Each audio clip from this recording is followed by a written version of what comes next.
கன்னியாகுமரி மாவட்டத்தில் கனமழை மற்றும் கடல் சீற்றம் தொடர்ந்து அதிகமாக இருப்பதால் மீனவர்கள் மற்றும் பொதுமக்கள் அச்சத்தில் உள்ளனர். கடல் சீற்றம் காரணமாக தூண்டல் வளைவு மற்றும் தடுப்புச் சுவர் சேதமடைந்து கடல் நீர் வீடுகளுக்குள் புகுந்துள்ளது. இதுகுறித்து எமது செய்தியாளர் முருகன் தரும் கூடுதல் தகவல்களை பார்க்கலாம்.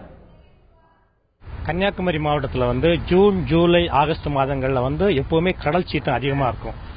இந்த ஆண்டு ஜூன் ஆரம்பிப்பதற்கு முன்னாடியே கடல் சீற்றம் ரொம்ப அதிகமாக இருந்ததுனால குமரி மேற்கு கடற்கரை கிராமங்களான இரவிபுத்தந்துறை, சின்னத்துறை, ராமன்துறை, முள்ளூர்துறை, தேங்காப்பட்டினம், அரையந்தோப்பு போன்ற பகுதிகளில் 100க்கும் மேற்பட்ட வீடுகள் கடலால் அடித்துச் செல்லப்பட்டன. இந்த சூழ்நிலையில எங்களுடைய வாழ்வாதாரங்கள் பாதிக்கப்படுகிறது என்று இப்பகுதி மக்கள் அரசாங்கத்திடமும் மாவட்ட ஆட்சித்தலைவரிடமும் சொன்ன பிறகும் எந்த நடவடிக்கையும் எடுக்கப்படவில்லை என்ற குற்றச்சாட்டு இருந்து கொண்டிருக்கிறது.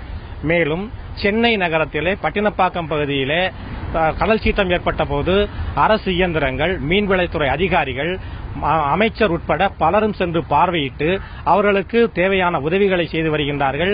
அப்பகுதியிலே தூண்டில் விளைவு அமைப்பதற்கான நடவடிக்கை எடுத்து வருகின்றார்கள். இந்த சூழ்நிலையில் அதிகமாக பாதிக்கப்பட்ட குமரி மாவட்ட இந்த கடற்கரை கிராமங்களில் அரசு இயந்திரங்கள் செயல்படவில்லை என்ற குற்றச்சாட்டு பொதுமக்கள் சார்பில் வைக்கப்பட்டிருக்கிறது.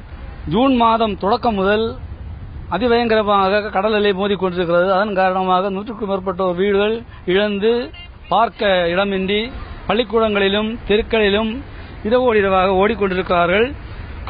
அதிகாரிகளின் கவனக்குறைவாக இதுவரை இருந்தும் எந்த நடவடிக்கையும் எங்களுக்கு எடுக்கவில்லை. போர்க்கால அடிப்படையில் ஏதாவது ஒரு உதவி செய்து எங்களை பாதுகாத்தர வேண்டும் என்று பொதுமக்கள் சார்பாக கேட்டுக்கொள்கிறோம்.